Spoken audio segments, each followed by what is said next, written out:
Welcome to the Mindful Table with Health Empowerment Coach Joanna Mickel and myself, Maame-Mensima Horne, Naturopathic doctor and clinical hypnotherapist, where we discuss natural approaches to health and wellness with an emphasis on being mindful. Today's episode will discuss the immune health.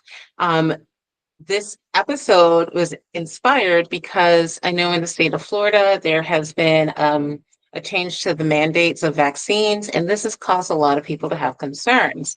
And so, seeing that at the same time, there's also a lot of flus and COVID and other respiratory infections going around, we thought it'd be important for us to talk about the immune system and how we can improve our immune health and protect ourselves if we were also not feeling well. Um, our immune system is very vast, and vaccines only really work on one aspect of our immune system. There's so many aspects of the immune system. So I'm going to hand it over to Joanna, and she's going to introduce a little bit more about the topic and how our immune system can be enhanced and better understood so that you can make better choices. Hi, everyone. This is Joanna, Health Empowerment Coach. I want to educate individuals on how the immune system works, because a lot of times that's what we get confused about. We think, oh, that's our immunity to the viruses is through vaccinations. And again, it is only one aspect of our immune system. We have what's known as the adaptive immune system and the innate immune system. So vaccines work on the adaptive immune system. Before the virus ever gets to the adaptive, it has to go through the innate. And that one is nonspecific. So basically, it's when we breathe in, that's where viruses come in. They come in mostly through our nose and our mouth as far as colds and flus. Now, there are some others that get in through the blood areas when we have cuts and things like that can go a little bit deeper, but mostly it starts through the mucosa. And in the mucosa, we have things called IgAs. I call them the police force. They're the guys that are kind of on surveillance. They're on the borders looking out for you. And they just, anything that comes in, they actually trap. And they trap them through what's called, again, the immunoglobulins. They're kind of sticky, and they grab them and they take them over to these little incarceration units, I call them, in your mucus layer. It's called MALT, or mucus-associated lymphoid tissue. And in the gut, it's the whole way down. So IgAs are the whole way down your gut system. And so they create these complexes with whatever it's coming in. And it takes them over there and they take a look at it and say, is this friend or foe?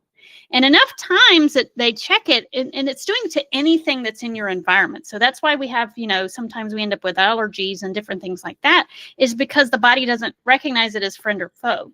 But as soon as, in those first 2 years of life is when the body learns what is friend or foe from the use of IgAs and interacting with our environment. So if we keep our environment really, really clean, or we don't get outside a lot, sometimes this is what causes that continual, what we call allergic responses, the runny nose, the itchy eyes, the scratchy throat.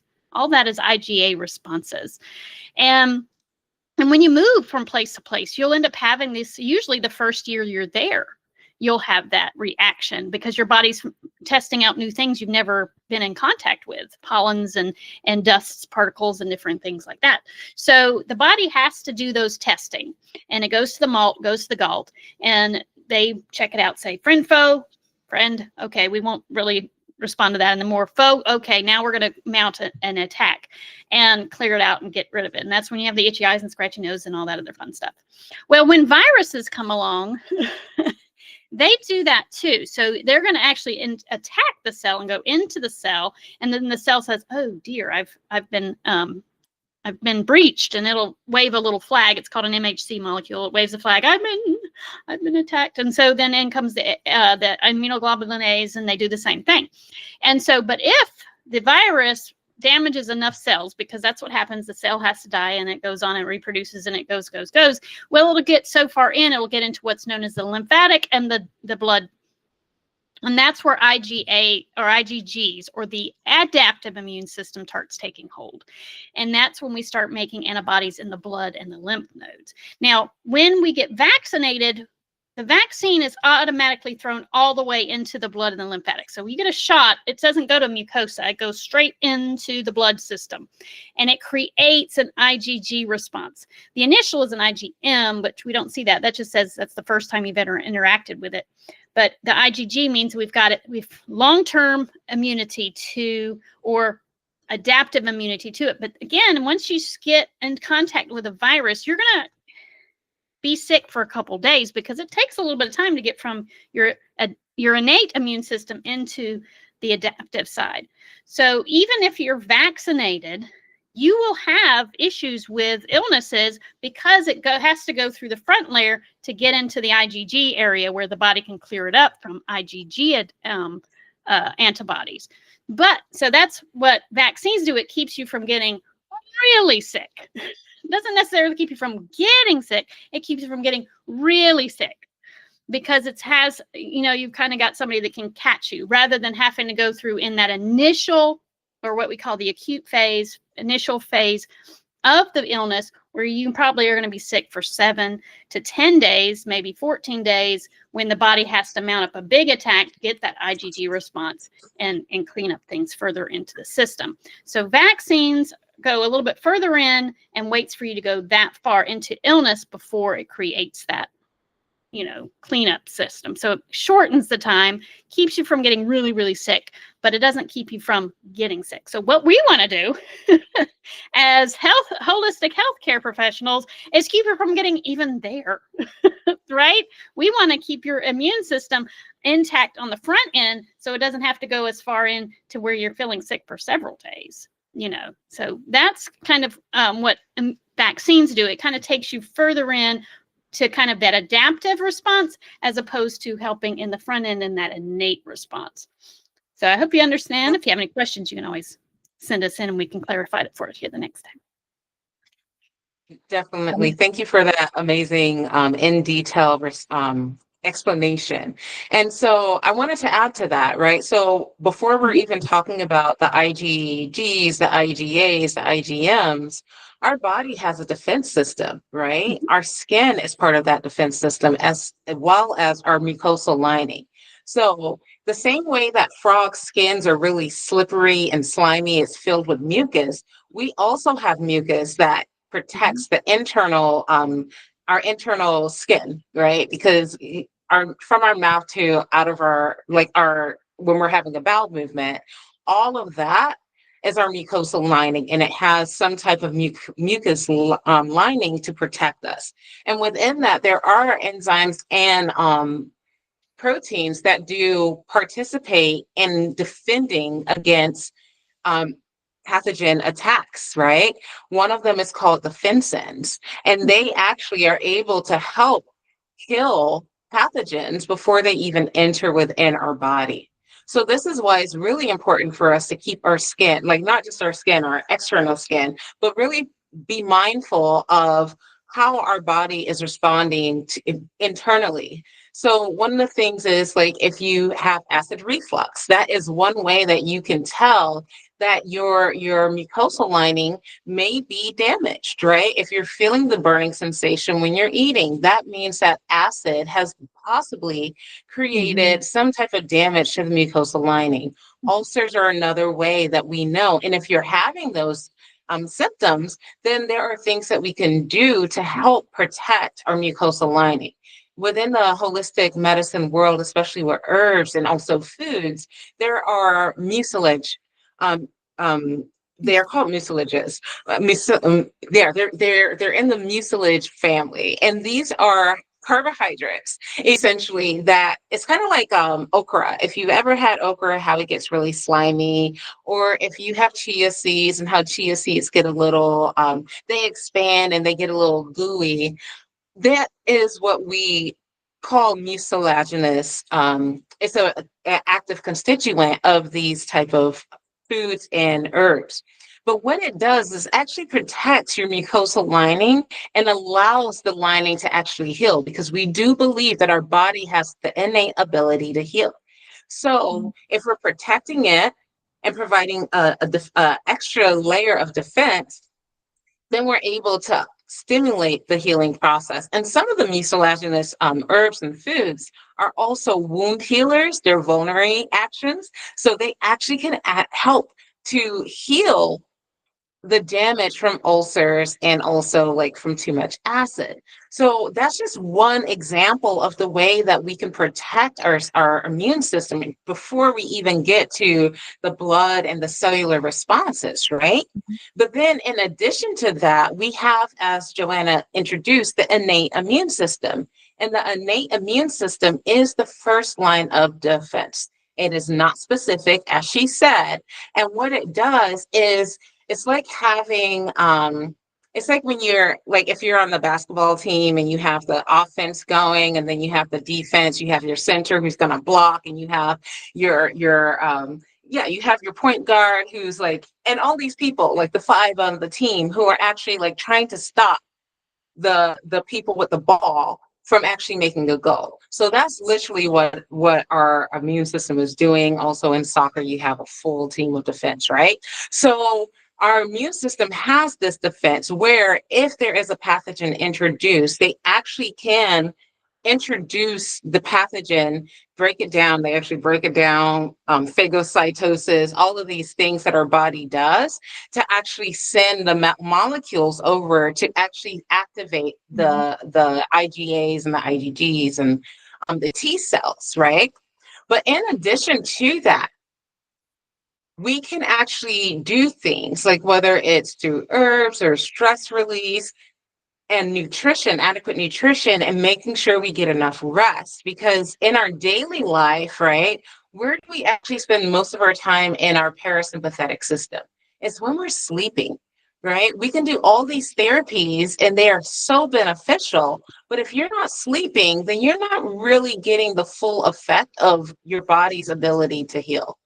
So with that, there's so many things that we can do, and we're going to kind of talk a little bit about how we can modulate stress, how we can support their immune system so that we're enhancing and benefiting from daily practices, right? Whether they're everyday or just regular practices that can improve and support our immune system. So like an example would be like for some of my patients, I do recommend, why don't you eat chia seeds, right? Why don't you make a chia seed pudding? Why don't you incorporate chia seeds into your oatmeal? Because for some of them, number one, it helps. It's a fiber, so it's helping with having a bowel movement. But in addition to that, it also is protecting against it protects the mucosal lining so that if there is acid reflux or other things like that, they are being protected.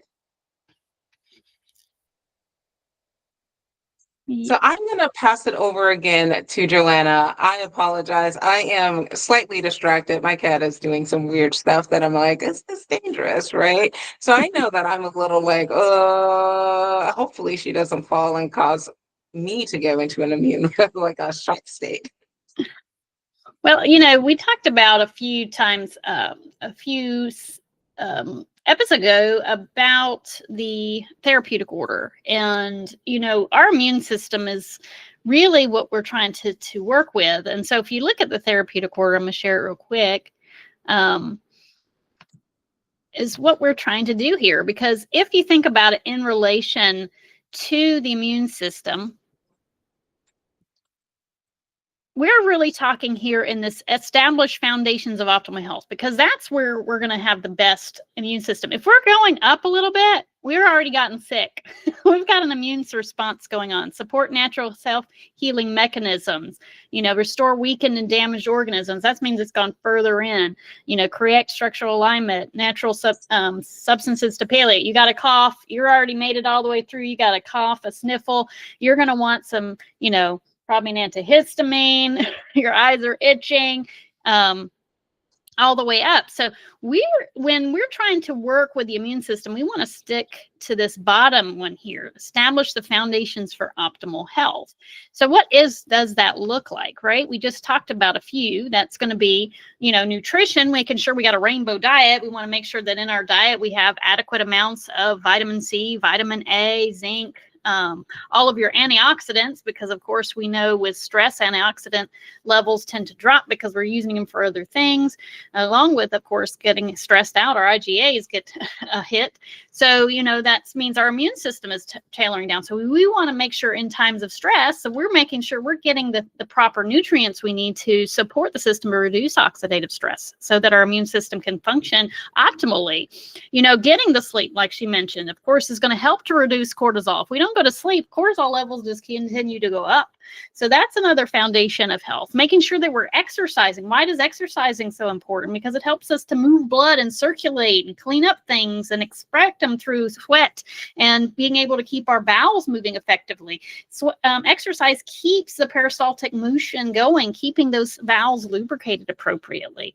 Again, keeping that mucus layer nice and clear, and not allowing leaky gut. Stress causes leaky gut. When things get leaky, guess what? Pathogens can get in and create sickness and illness. They can get past that barrier that we have there.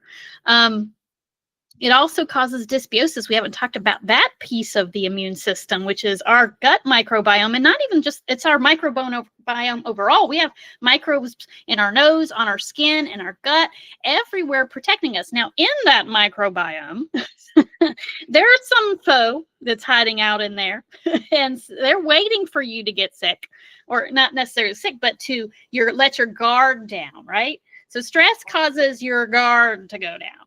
And so then those guys get to have a little bit of fun. So sometimes you get a cold and a flu and you didn't catch it. And you're like, where did I get this cold and flu from? I wasn't around anybody that was sick. Well, guess what? Your immune system was down. You let the bars down because you didn't go to bed on time. You've been eating out too much. You've been working late hours. You've gotten stressed out studying for school. The list can go on, and down goes the immune system, down goes your barriers. And then these guys are like, let's see if I can have a party now. And usually one of the things that causes the party, so stress hormone, or norepinephrine, that is actually a marker for reproduction for bad microbes in your gut. That's pretty crazy, right? So when you get stressed, it goes and tells those guys you can have a party. Well, another thing that causes a party too for that cold and flu is when our body temperature drops. And when you're stressed, guess what? TSH, which is a hormone in your brain that tells your thyroid to make thyroid hormone, which keeps your body temperature up, it drops. So cortisol causes TSH to go down, thyroid hormones goes down, body temperature goes down. When body temperature goes down, your colds, which guess what? A lot of cold viruses are sitting in your nose right now, waiting for your body temperature to drop below 98.6, somewhere around 97. And it's going to say, ooh, we got a time to party too, because that's the body temperature they can reproduce in.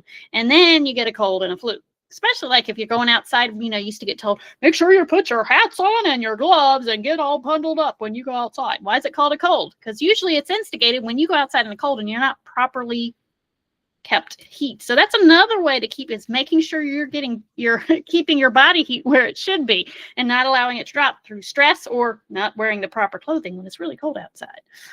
So these are times that your body can actually, in your microbiome, there's guys hiding out waiting to take over.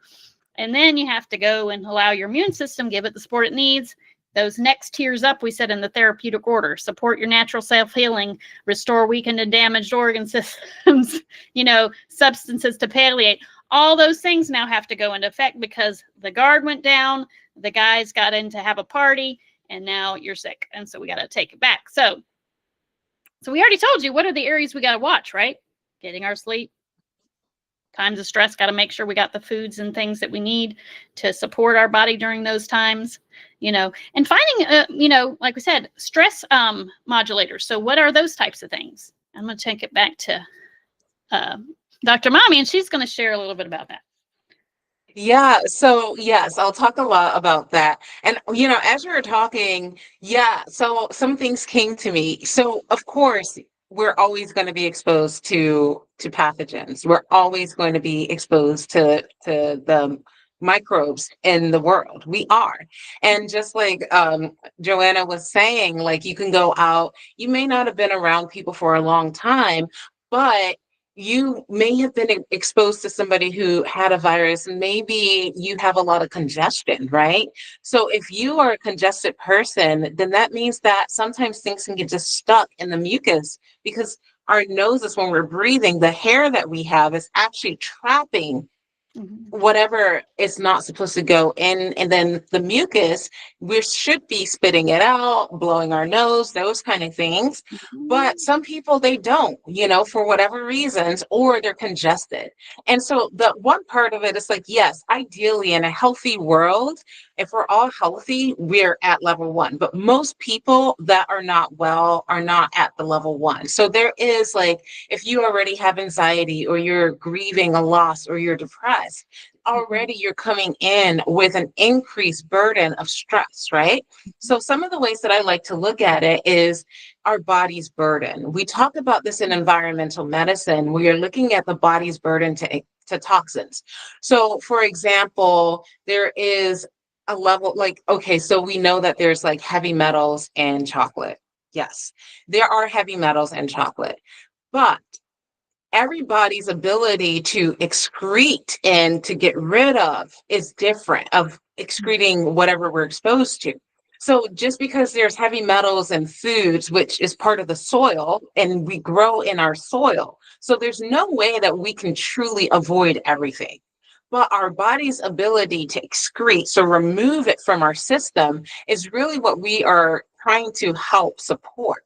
Our body's ability to detoxify and eliminate, but also just respond and protect us against things that are not supposed to be there.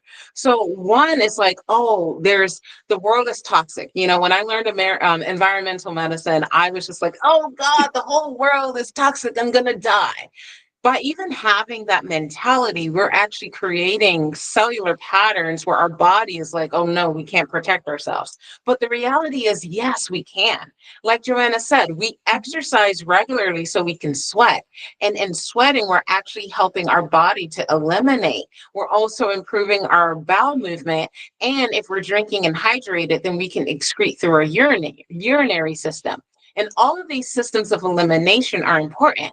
If you have constipation, for example, that means like estrogen, a lot of the hormones, some toxins, things that get removed through the bowel is just recirculating and becomes toxic, and that weakens our body's ability, right? So for some people, we have to restore those weakened like the weakened and damaged organ systems, because that's just part of where they are, their susceptibility at that moment. So the reality is not everyone is healthy when like at the start of the season. We're just always in influx. So yeah, when we're building a house, we want to have a strong foundation. But if you are buying an old house, then you have to know what you need to renovate, right? So we are looking at how do we like help renovate or maintain the body, or like we can make improvements, right? Because like if you renovate and you notice that there's like a lot of mold toxicity, because even in our bodies, we do have fungi, we have bacteria, we have viruses, we have parasites, and guess what? We have a commune soul. I think it's commune soul. Sorry, I'm Yeah. really bad at words. This is like something that I should, I'm like, oh, I'm really bad at words. But yeah, they come to me and I'm like, oh, I can't remember how to pronounce it. But oh well, it's okay. But we have a relationship where, like Joanna was saying, we have friend and foe, but we also have like mutual beneficial, or there's like, let me live here, and I'm going to give back in a way. I may not be able to do all this stuff. Like, I'm not going to be able to like force you to like be healthy. But if you let me live here, I will at least keep certain pathogens at bay. So this is why we eat certain ways, because the way that we eat is feeding bacteria in our body. And if we're feeding the quote unquote bad bacteria, or we're weakening our immune system, then that allows the pathogenic, the foe to grow. But what we really want to do is we want to have a check. This is like our check and balance system, where the microbes in our mucosa, from our skin to our GI tract, they actually, if they're in the right place, they protect us, and they also play a major part in our immune defense system. So that's why if we're doing a broad spectrum antibiotic, it wipes out the good and the bad, because certain things, they just kill everything, right? It's just like we just got rid of everything. So now we have to start over. And so if you took an antibiotic, you should be replenishing your microbiome, because what happens is, and this is why, like, certain things, like we do test for C. difficile, because if you had a broad spectrum antibiotic, and say you're in a place like some hospitals have increased amounts of C. difficile in just in the environment, and then people get sick after they leave the hospital. And I'm not saying that hospitals are horrible places to go, no, but there are pathogens that just live there because the people there may be ill. So if you just had an antibiotic, you go to a place that has like more of the pathogenic in a higher density, then you're more likely to have an increase. And then we have to like repopulate it with good, because then it's like the tilt has happened, and we have to bring you back into balance. So these are things that are important, and we don't necessarily think about it. It's like if you take an antibiotic and then you end up having a fungal infection. Well, why are you having a fungal infection? Well, you wiped out all the bacteria, and guess what is there? The fungi are there, but they've always been there. The bacteria have just been keeping them in check, right? And so then you have to take now you need a strong antifungal to kind of bring you back. And then it just, some people, and I mean, I see this in practice, it's just going back and forth and back and forth. It's like, why am I always having these infections? Well, with certain medications, we're wiping out one population, and then we wipe out another population, and they keep coming back. And then you have to actually like address it. We're not addressing it. Mm-hmm. So how do we actually address it? Probiotics, yeah, you can do that, but you can also eat fermented foods, right? Fermented foods provide us that balance of good bacteria that also help support us, because they are, even like when we're creating fermented foods, there's a relationship, a symbiotic relationship happening with yeast and with the bacteria. And their good relationship is actually going to benefit our relationship. So we essentially are creating an environment where we can try and live in harmony with the microbes.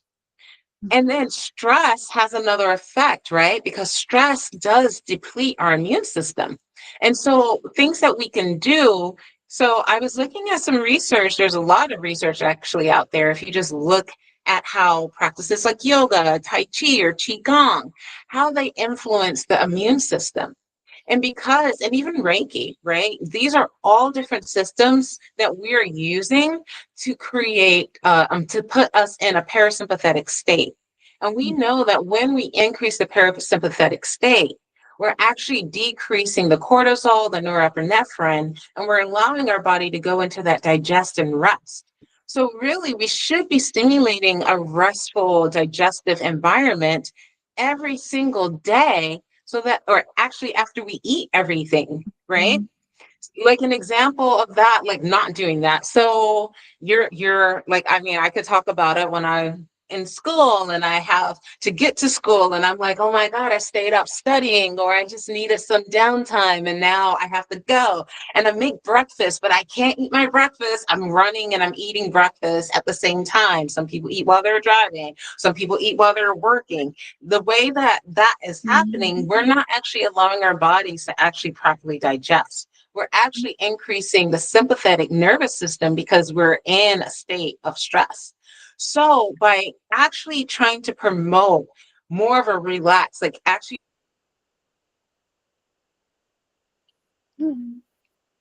taking a breath before you eat, environment for our bodies to work optimally. So I'm going to pass it over to Joanna because I know she has some more to contribute to this topic. Well, yeah, I mean, I like what you were just saying there about eating and, on the go. And that's a big problem in the United States, is that we don't give ourselves time to actually eat appropriately.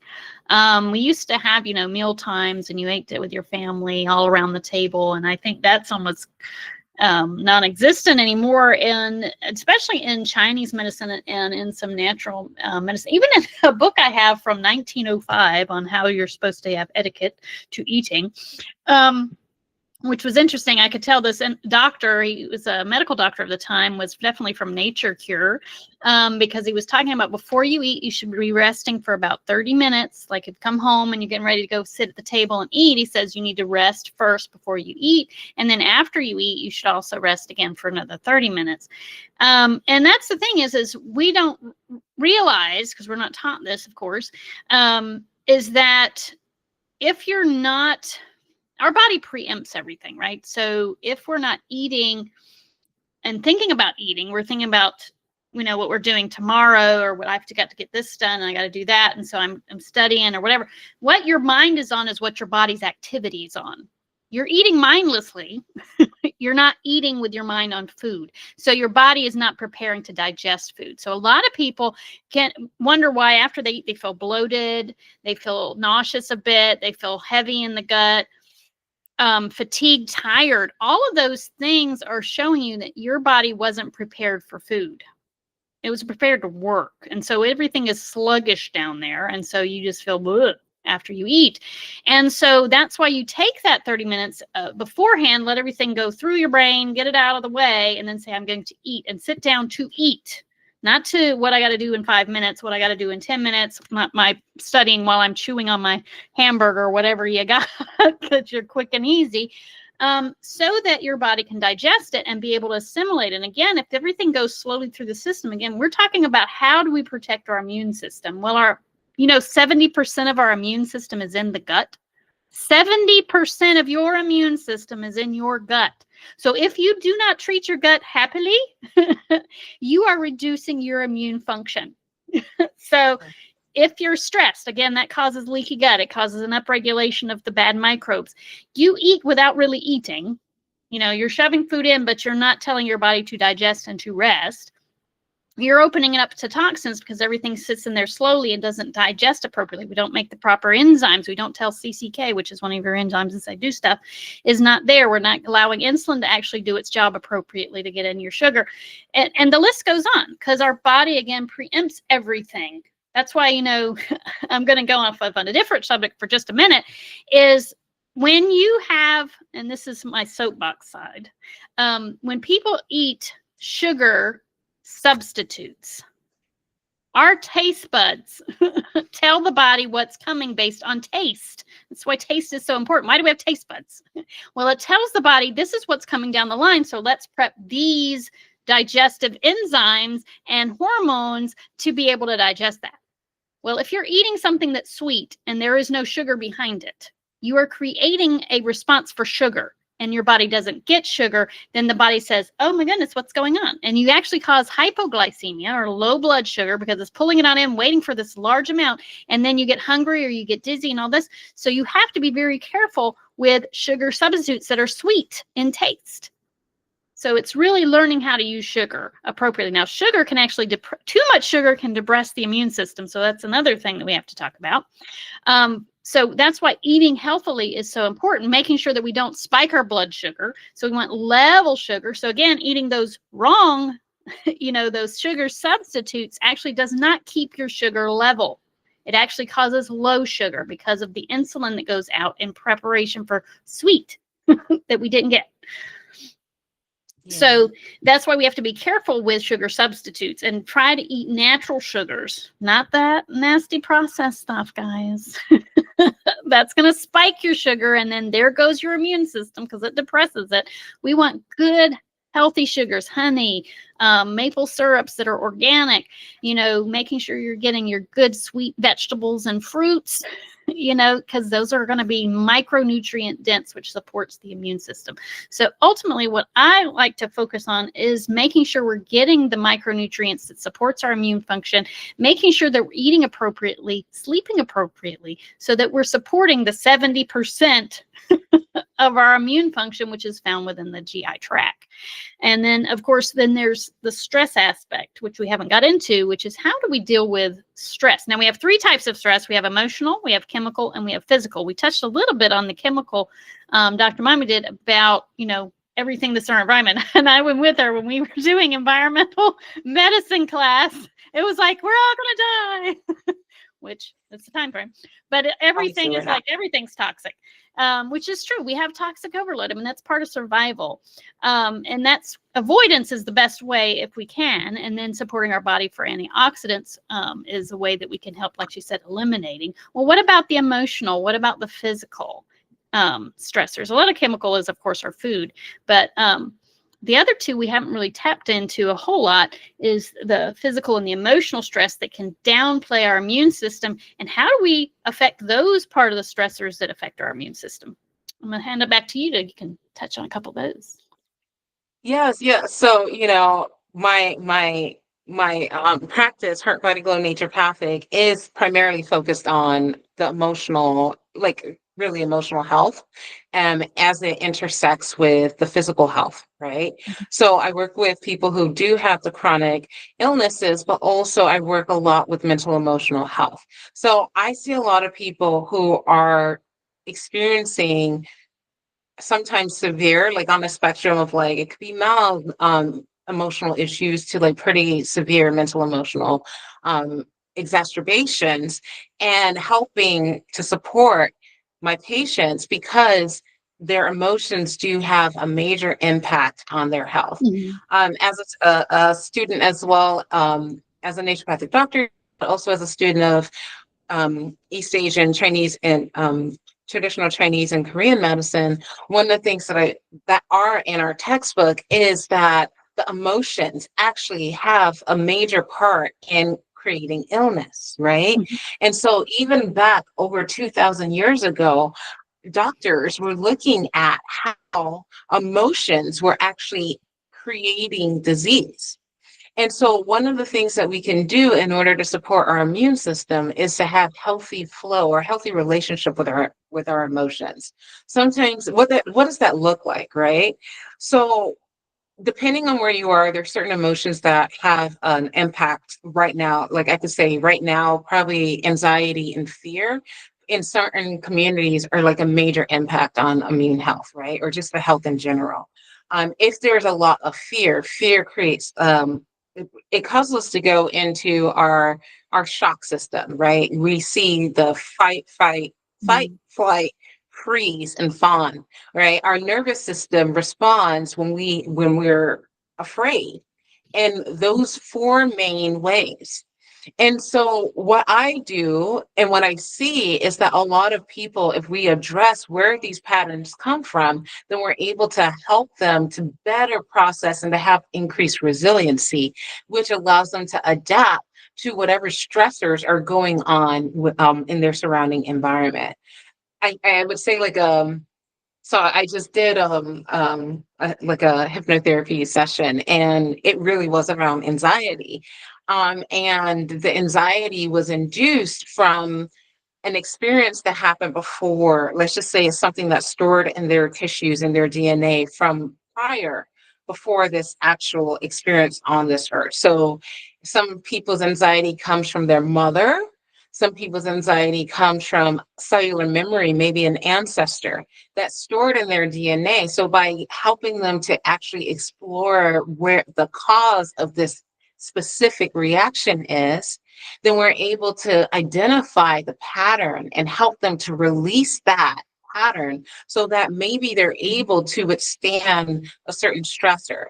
So with this specific situation, doing healing work was causing anxiety. And I was just like, okay, like, where do you notice this pattern? And it's like, what does this pattern look like? So for this person, it's just like, don't want to do anything. It's a bother to even try. Like they don't even want to do the work that they're committing to. And so apathy. A lot of people are feeling apathetic. Like you don't really, you care, but you're not giving energy to anything because it's just like, I can't. I don't even have the ability, the energy to put energy towards anything. And that in itself is an emotional response. Mhm. So helping people to feel those emotions so that they can process them, right? Because our emotions give us information. And yeah, like if you're angry, anger is like a very temporary experience. You're angry, and then you escalate that anger, you may express that anger, and then afterwards it goes down. Some people get stuck in that heightened anger. And so how do we help them to identify where that pattern comes from so that, yeah, you get a little test, like, oh, let's go. But it's like, okay, like, what am I really angry about? Am I angry that this person called me a name? Or no, I'm not really angry about that, but this is triggering a whole heap of things. And our body creates responses. So we have chemical responses that, like, we have the cytokines, we have our neurotransmitters, but we also have like neuropeptides. So these proteins, all of these signaling cascades that are coming just from our emotions. And this is not even just touching on norepinephrine, and we're talking about cortisol. We haven't even talked on that. But our emotions can trigger all of these messengers, which also impacts our immune system. Our bodies operate on information transduction, I think it is. Yeah, we get information, and then we're like processing this information, and then we're sending out more information, and then our body's responding to that information. So like, how we see it is we have our sensory nerves, and then we have our motor nerves.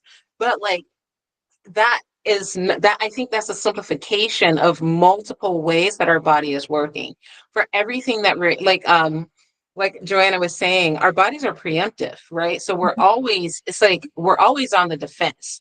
If like the sugar, if you're eating something sweet, our body has sweet, sour, so many tastes, like bitter, salty, all of these receptors. And there's bitter receptors in our lungs, there's bitter receptors all over our body. And the same goes to receptors of sugar and everything. Like, we can find them all over our body. And so what that tells us is that our body as a whole is impacted by anything that happens to us.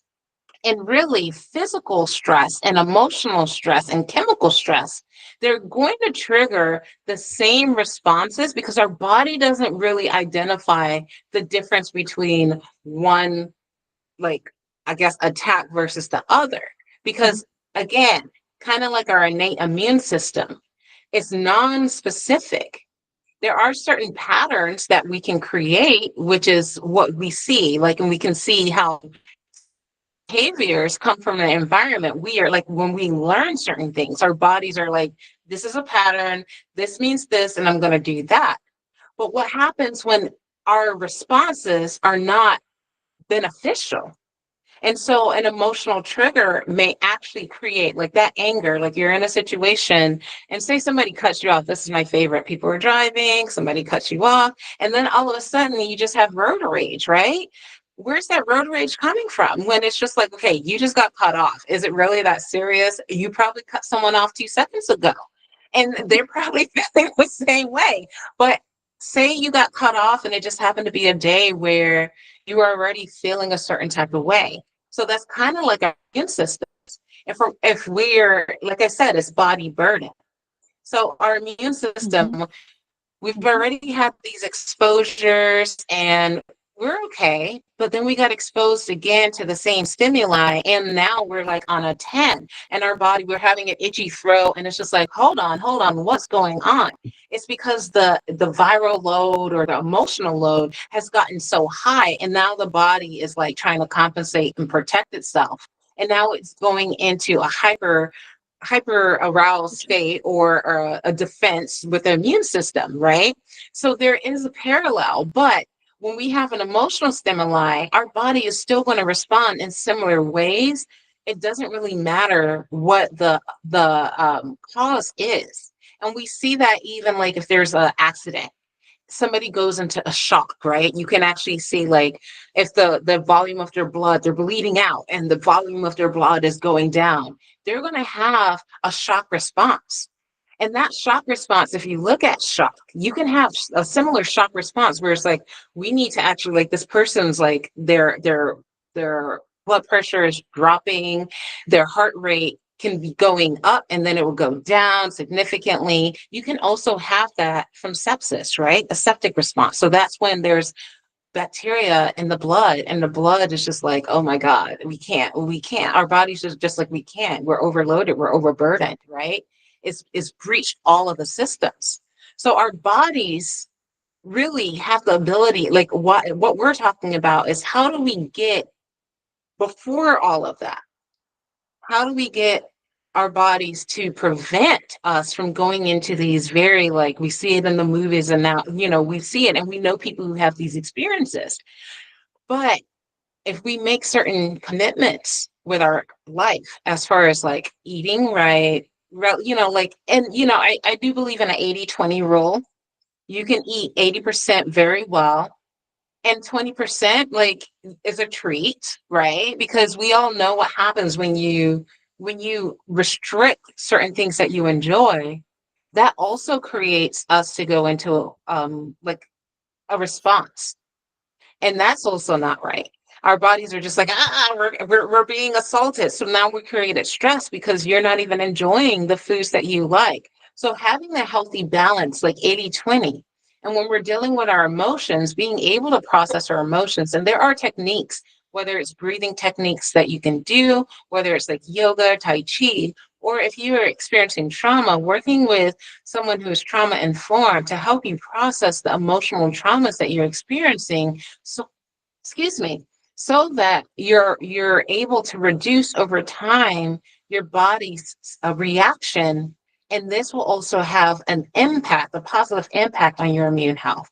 Psychoneuroendoimmunology, PNEI, is is a whole system where we look at how emotions impact the immune system, the endocrine system, and then also our neurological system. So our emotions, the psychological experiences that we have, can impact all of those systems, impacting our immune system, our hormones, so our fertility, and then it also is impacting like neuropsychological experiences. So whether somebody is having heightened anxiety or depression and things like that. So there is an interrelationship. And for me, I've found that working and healing emotional wounds allows for people to actually be able to withstand or have increased resiliency and adaptability. I hope that answered your. I know it was a lot, but I hope that really helped to bring some perspective on how our emotions and even physical um, issues, traumas, can cause us to have immune issues. I think to clarify for our listeners, I'd like to kind of go into that emotional piece, the endocrine immunology, I think is how it's the PNEI. So, when we think, again, everything's preemptive, and our thoughts become, as you said, we have to have communication in the body. So that thought becomes an emotion. So no thought in and of itself is a bad thing. It's when we put that emotional piece to it that it becomes a meaningful thing to the body. That means we respond to it. So emotions create response. Why does it create responses? Because emotion creates neurotransmitters, neuropeptides, and therefore then hormones that tells the body to preempt for an action. If you think about it, and if we get too, and that's, imagination is very powerful. That's part of creation, right? And being creative is having imagination. That makes it very real. So, and think about it when you're watching a movie, especially, let's go with a horror movie. And you're there, and the bad guy's on the other side of the wall, and he jumps out, and you go, that was an emotional response. And in your body, it did no different if you were actually the person in the movie that was about to be attacked by the bad guy. Your body created the exact same response as that person on that screen. Your adrenaline went up, cortisol went up, and you got scared, and you felt your hands and feet go tingly. That's an emotional response. You're emotionally engaged in that movie. So that's why they do recommend not watching so many. And I'm an action movie watcher. I like action. which is just as bad as horror movies.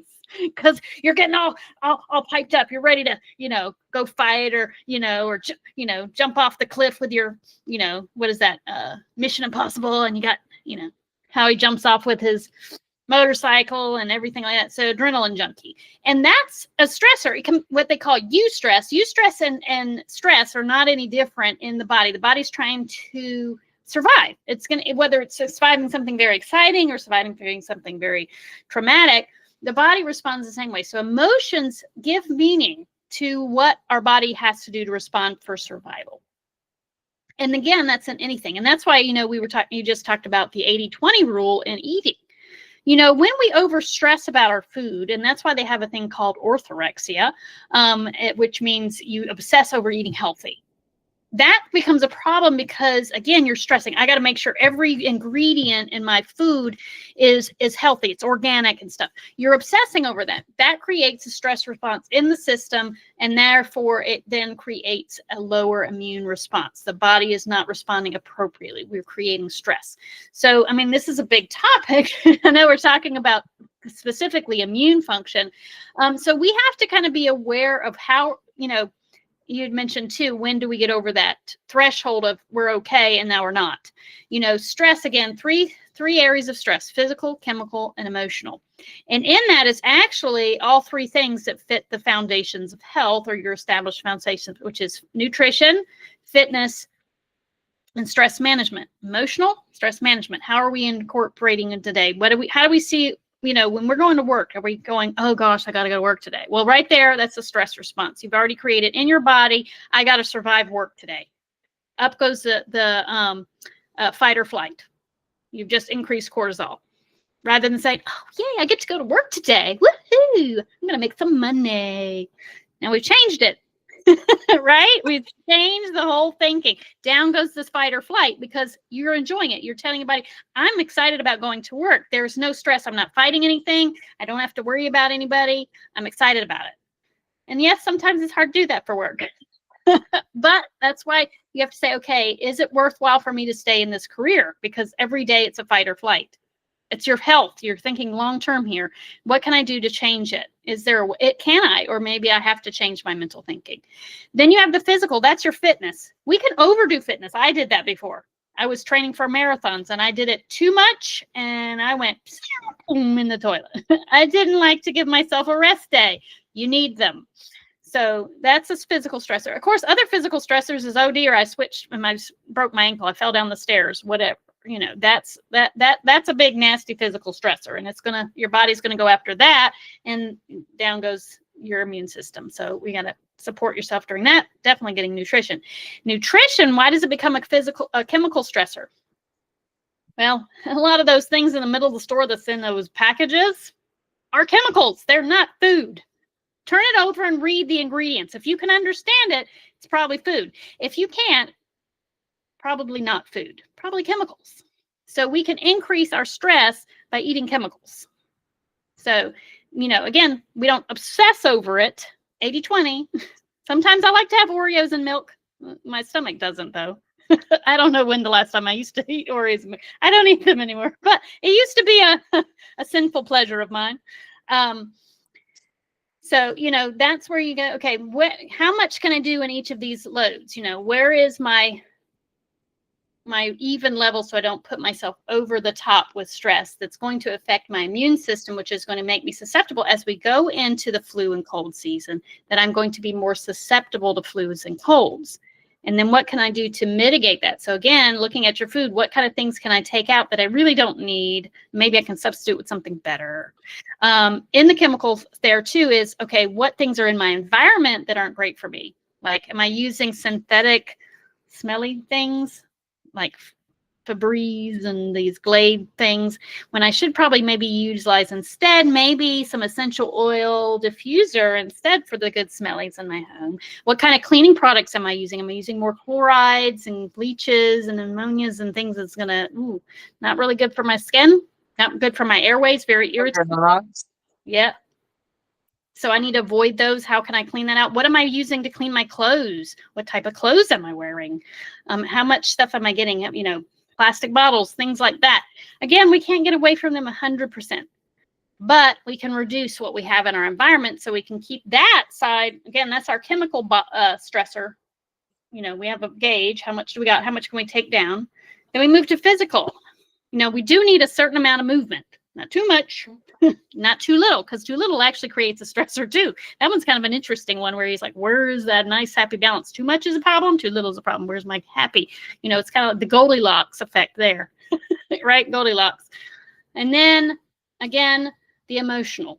And that one's the tricky one. And I always, encourage you to work with either a counselor or somebody if you're having, some issues, or working with a life coach or a health coach that can help you kind of understand how to work with your emotional stress. What is, because a lot of times, a lot of people don't realize their emotional stress. We tend to bury it. And this is where I've always had the trickiest time working with clients, is understanding their true stress level and how to manage it. Because we don't understand the proper needs of processing emotions, because the emotions are still in there. They're still releasing all those lovely chemicals, creating the immune function dysfunction, because we have the endocrine dysfunction that she spoke about and the physical that goes along with it. So all that's interconnected. And that's where we have to say, okay, because that's the one I don't know where my gauge is. Where am I in that side, And so that's where working with somebody may be very helpful. So I'm going to turn it back over to you where you can tell a little bit more about that. Yeah. A lot of what I do is helping people to understand that gauge, right? And because I work with a spectrum of people along the emotional dysregulation patterns, we're able to identify what that homeostasis, like what is homeostasis, right? Where is our balance? And if we can come into balance, then we understand what brings us out of balance. And a lot of us are not aware of what takes us out of balance. And when we're out of balance, that's when we're more susceptible for whether it's illness. And sometimes, though,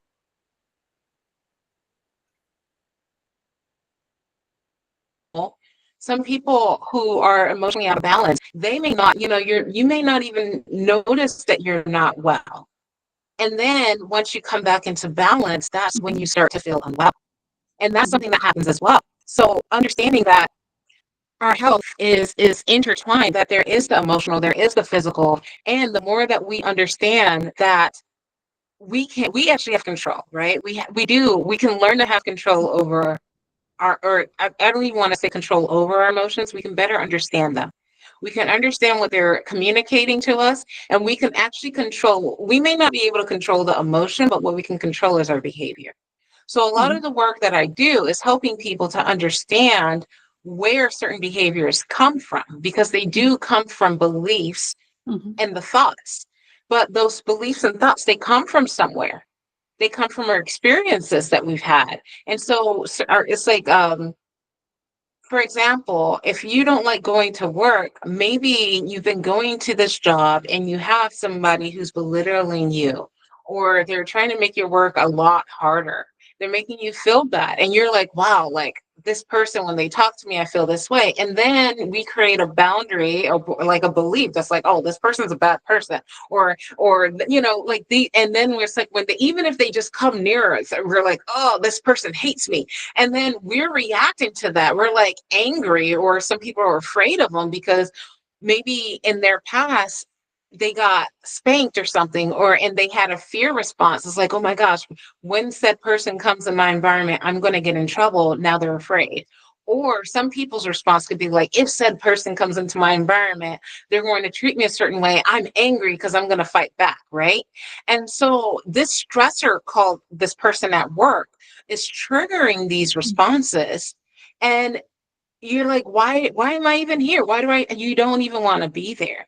And so work becomes this place that you're just like, oh, I hate going to work. And it's like, okay, so let's figure out why. Like, what is really going on beneath all that? And the other part of it is maybe as a result of whatever was going on in the pattern, maybe your needs are not being met. Maybe you became afraid to express yourself. Maybe you don't have certain boundaries.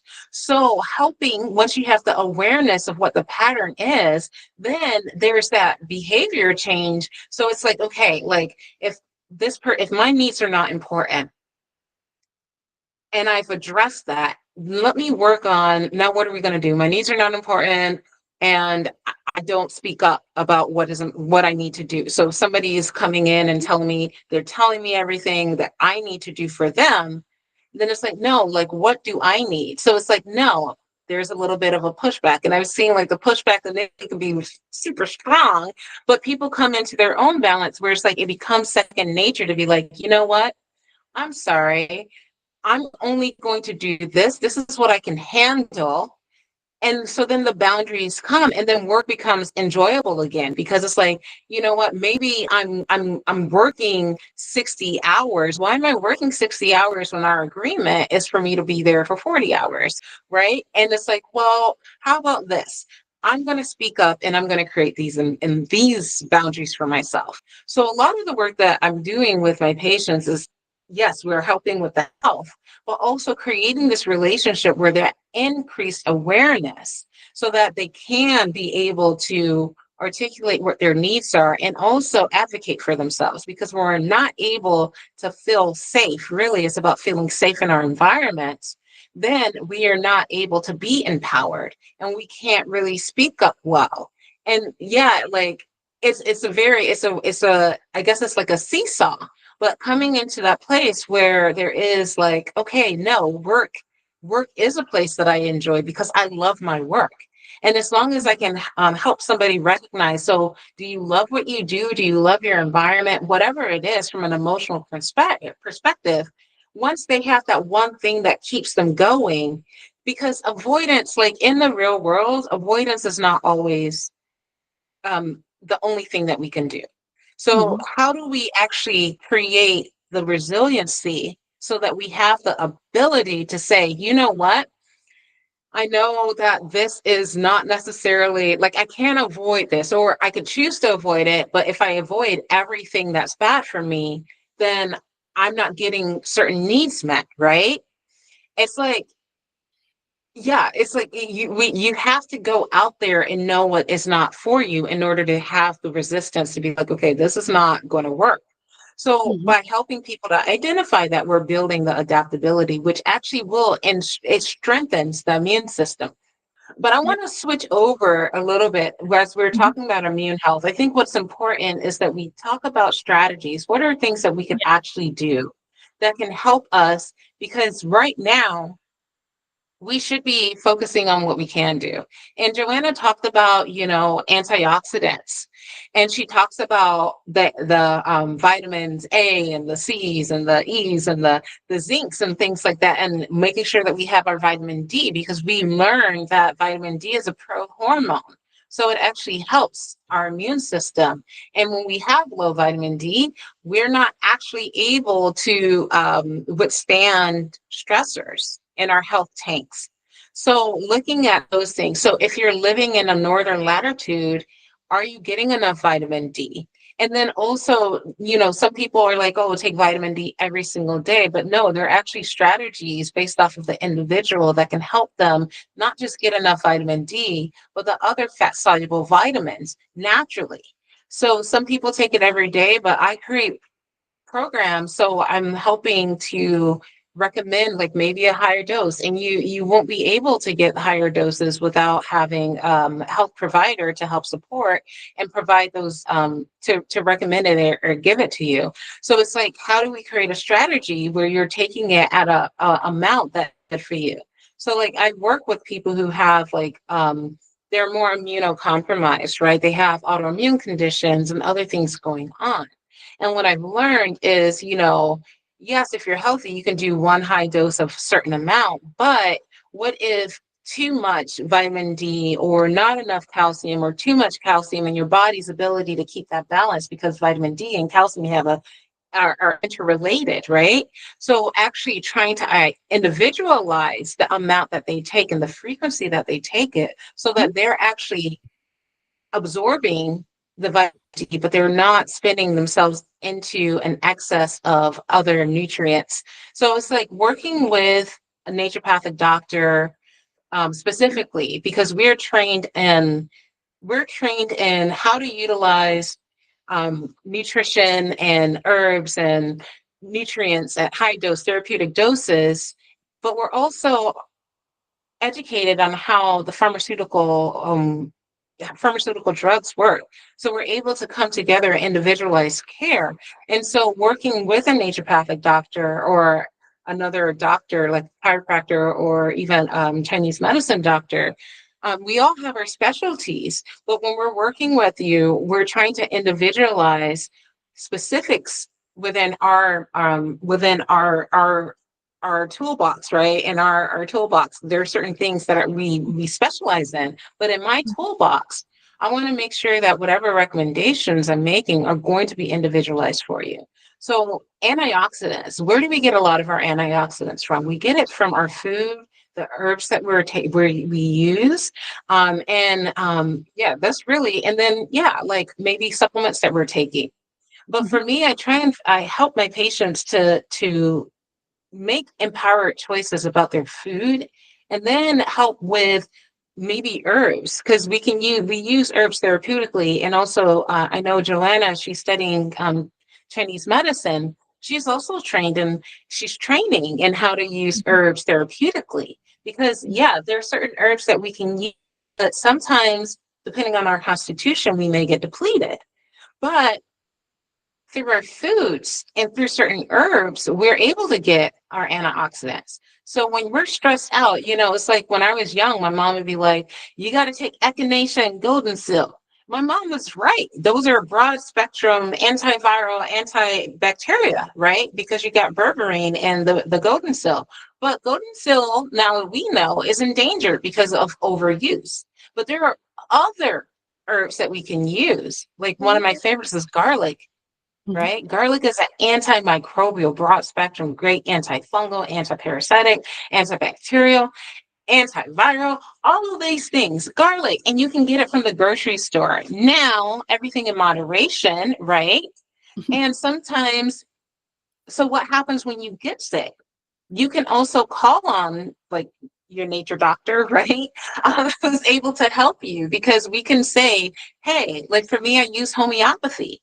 And I've been looking at the research on how homeopathy improves immune health.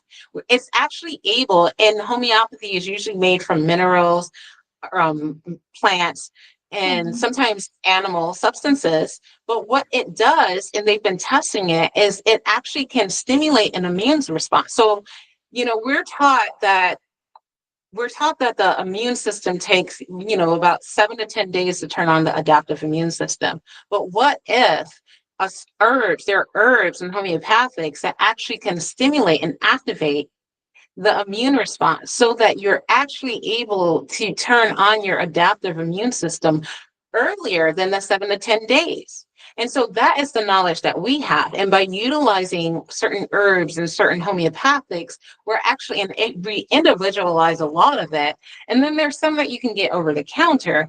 But the reality is, by being able to recommend and guide people to the right remedy when they are in an acute flare up or sometimes in a chronic flare, then we're able to help their immune system actually activate the right things at the right time. And also it stimulates the phagocytosis. So the macrophages and your innate immune system that's non-specific, they will start breaking down these pathogens and actually improve your health, which is why,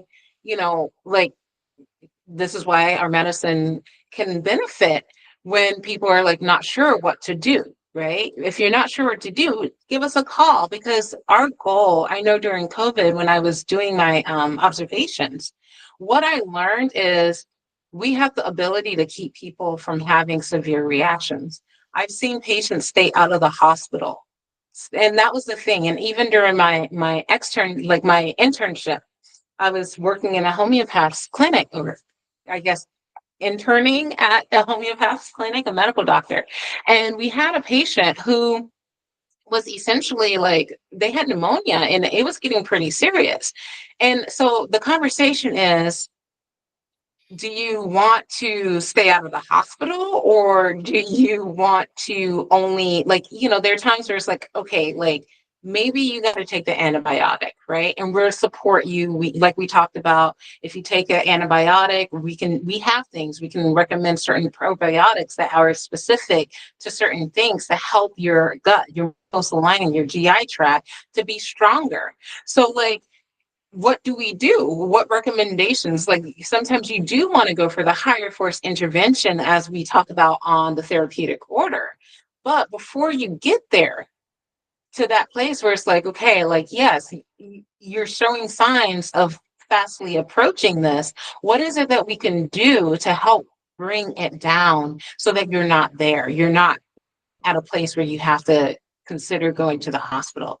Thankfully, we're able, like, I mean, our medicine's amazing. I mean, there's like certain things that I was just like, wow, I learned how certain high dose remedies are able to take somebody who's like oxygen levels are low and actually bring them back up. So using a pulse oximeter, to see where it's like, whoa, this is like really low, and seeing how naturally we are actually able to help them.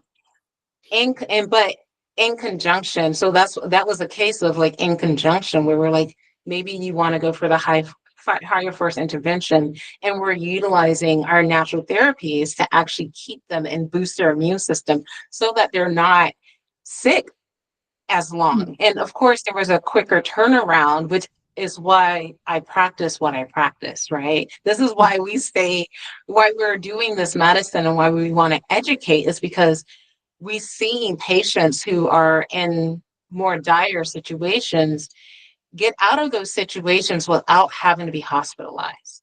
And that we already have a high toll on our medical system. So we're looking at what is our role? Our role is to really just support people as primary care providers to keep them out of more expensive, more higher force interventions, and to actually improve health. So Joanna, I want to turn it back over to you. I know I had a lot to say with that. And I know that you have some things to contribute as far as from a Chinese medicine perspective, and also from your health coaching perspective, things that people can do at a basic level that can support their health. Yeah, but just talking and going off of what you just said, people understanding that there are other types of medicine out there, other types of practicing. And the thing is that in our conventional model, they don't have time to really sit with patients as they're going through acute situations and things. It's kind of, most people wait till they're I got to go in because I can't breathe or this and that. And understanding that there are naturopathic doctors, there's acupuncturists and Chinese medical doctors that can get you as soon as you start feeling sick. If you go in, and they're going to spend time with you, and they're going to watch you day by day. They'll say, hey, come back in tomorrow or whatever.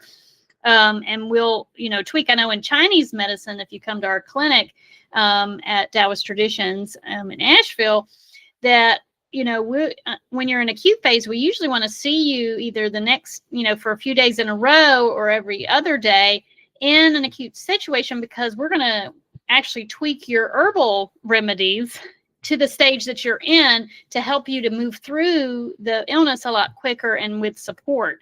And that's because we know that things can change quickly in an acute situation. With chronic illnesses, they're spaced out a little bit more because those types of changes tend to take a little bit longer as we get you back into health and wellness.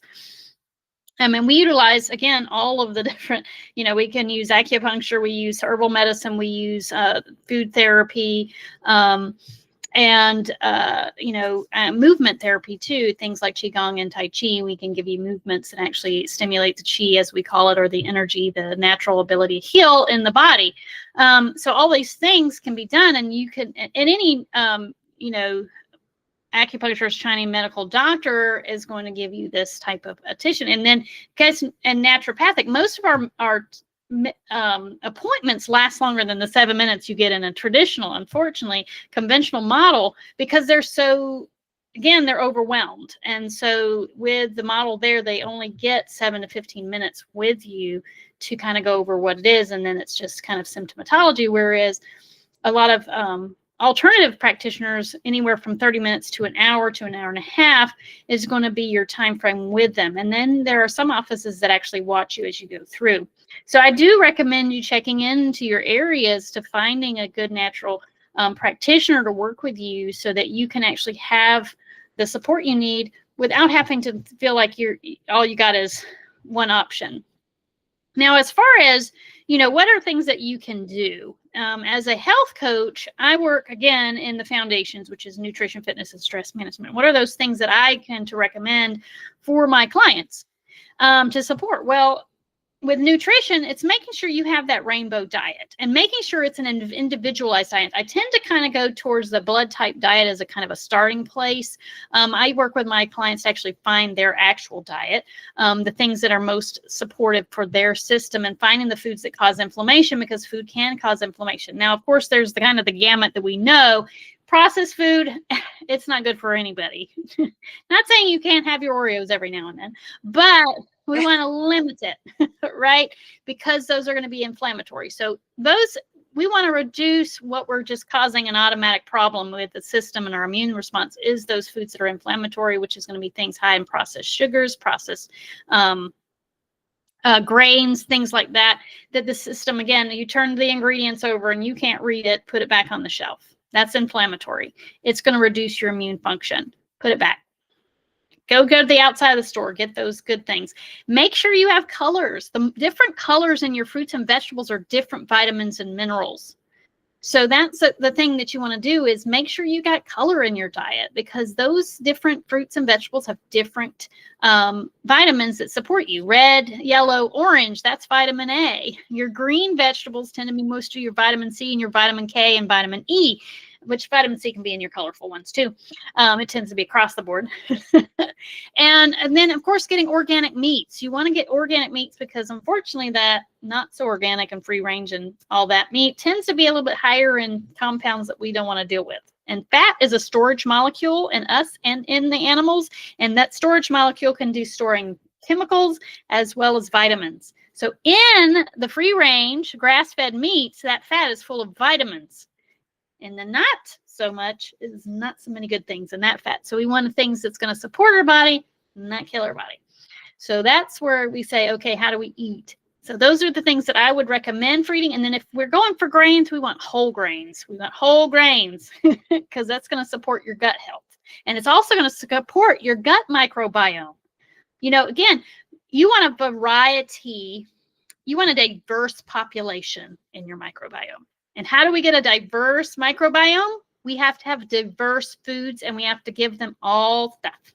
So if you want a diverse microbiome, eat a diverse diet. That means all kinds of colors, fruits, vegetables, whole grains. That means have some quinoa, have some oatmeal, have some wild rice, some regular rice, try new things. You might surprise yourself. Yeah. And so, your tuberous vegetables, another great way to get some microbiome. And the microbiome helps to support your vitamins. Some of your vitamins, vitamin K and vitamin Bs, are actually made by your gut microbiome. So if you don't have a healthy gut microbiome, some of your nutrients are not going to be able to be activated for you to utilize. B12 is one of them. No, B12 isn't. It's niacin. B12 comes from their microbiome in the animal products. Vitamin K, especially I think it's vitamin K2 and niacin are the two that actually get made from our microbiome for sure. And then some of the other ones get activated. So making sure you have a good microbiome is very important. As far as exercise, pay attention to how you feel after you exercise. If you're exercising and feeling like you need a nap afterwards or you're tired afterwards, you did something that your body doesn't like, or you did too much. You should feel energized and feel like when I get done, I'm like, woo, almost on a high, because you should have some endorphins, which is meaning you're supporting and you're boosting your immune function, not depressing it. So always pay attention when you're exercising that you feel good afterwards, not fatigued and tired and depressed, because that means you've just done the wrong thing. And then in the stress management, what I usually encourage in stress management for my clients is doing things like a meditation, ear rubbing. I love ear rubbing. You're like, what? Ear rubbing? Yes, it triggers that. Yeah. Do you remember Wusa? It triggers the, Wusa. huh? Wusa. Wusa? Wusa from yeah, that was from like a movie with Martin Lawrence, and he's stressed out. He's like Wusa, Oh, rub the Wusa. ears. Yes. But it triggers, and what's funny is I had a friend of mine was talking about her grandson, and we had been taught to massage our ears to stimulate the vagus nerve and stimulate rest and digest. And she noticed her grandson, when he was nervous, he'd start pulling on his ears, like he was soothing, Regulating. Yeah. self-regulating, self-soothing. So it's like it's naturally in us, but we kind of stop ourselves from doing it because we think we look silly. I usually recommend doing it before bed. Tugging too much, that's an indication of an ear infection. Right. So it's like, we want to make sure that the cue is like, is it self-soothing or is it a sign that they're Right. trying to Well, soothe you his because was they're in he pain? was nervous. He was nervous, and she Yeah. noticed when he was nervous, he would just kind of tug on his ears. But it wasn't, if they're crying and they're seeming distressed in a different, yeah, you might want to watch that for that. But he was self-soothing, which was kind of interesting. She found it because when he would get happy, he would stop. He was like, "Oh, I'm good." Oh, Yeah. So it was just like, so cute. there was this person, I don't know them. So, but anyway, so I usually recommend that before bed because it is very relaxing. So if you're really needing to wind down, rub those ears. And, if you have children, I highly recommend doing that before bed with them too, to kind of help them, wind down for the night, especially if you've got kids that can get a bit, when they get overtired and they're like, wee, wind them down. And that can help, again, when you put yourself into that rest and digest, then the immune system can get back on track, right? Because that's what we want, to reduce that. So meditation, breath work, we talked about that earlier. Anything that can put you back into the rest and digest, away from that fight or flight, stimulating the vagus nerve, is going to help improve your immune function because we're reducing cortisol. And when we reduce cortisol, the IgAs can come back up, our immune surveillance goes back up, and our body is able to repair as well as rest. And that is all immune function. Immune function does not work outside of rest and digest. It's depressed because we're fight or flight. So we're using all of our energy to run away from something rather than restoring. So we want that good balance between. Now we want to be, she was talking about, Dr. Mommy was talking about agility, we can't avoid everything. And why do we exercise? That's to get us stronger. Well, sometimes we need to have that agility between the two autonomic branches: stress, sympathetic, rest, parasympathetic. And that's by being able to go in and out of stressors. So when we go to work, we can say, okay, I love work, but there's some things about it's not so great. How do I mitigate it? So I go in and see it and say, this is what I'm going to do about it. And that creates the agility so that you can switch right back out of the stress response. And that's what we want. We want that ability to go back and forth. And so these are kind of some of the things that I recommend with my clients to kind of help them to be able to keep their immune functions intact and keep themselves healthy and well, because that's the goal, really, is to make sure that we know how to take care of ourselves, because we don't want to have to rush off to a hospital. We don't want to have to rush off and get an antibiotic. And it takes time. It takes some learning.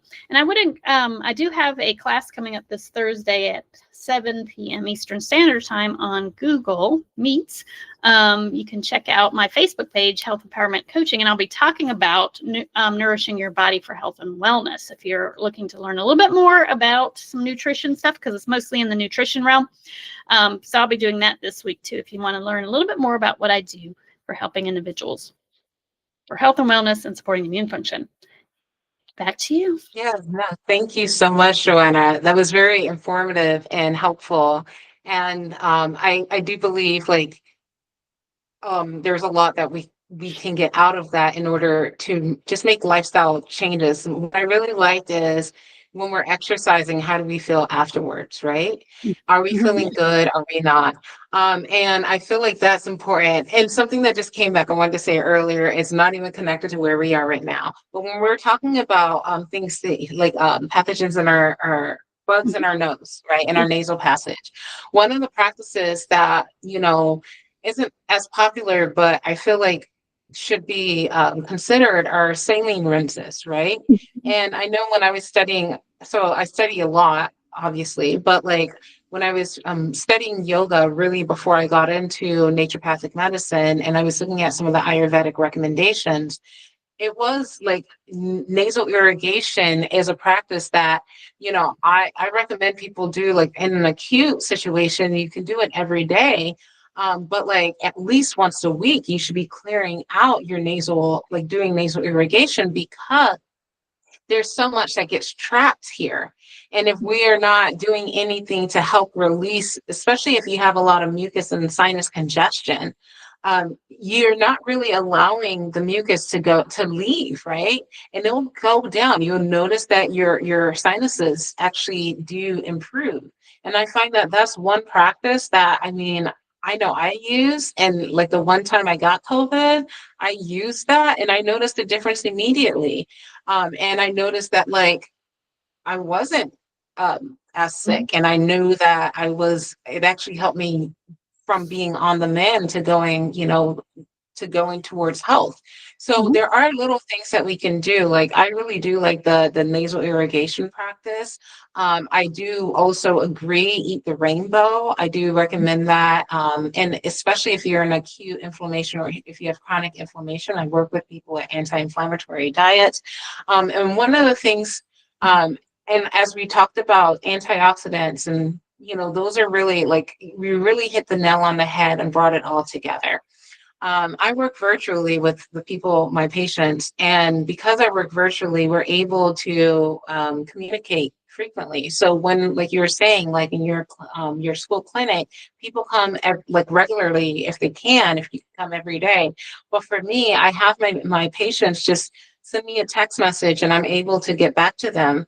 And I give them recommendations on the fly, like in the moment, like in the fly, like in a restaurant, right? So in the moment, we're able to tweak those Mhm. recommendations so that so I'm able to gauge their progress. Because if you are acutely ill, if you're not getting better within a certain time frame, within 72 hours, then we need to be going to a higher force intervention. So my goal in the first 72 hours is to keep my patients from having to go higher. And that's really like, and then building the arsenal of like, this is how your body responds. You're more prone to hot or cold. And then I individualize those recommendations. What I'm finding is working really well with my patients is a 90-day program. So I do have a 90-day program.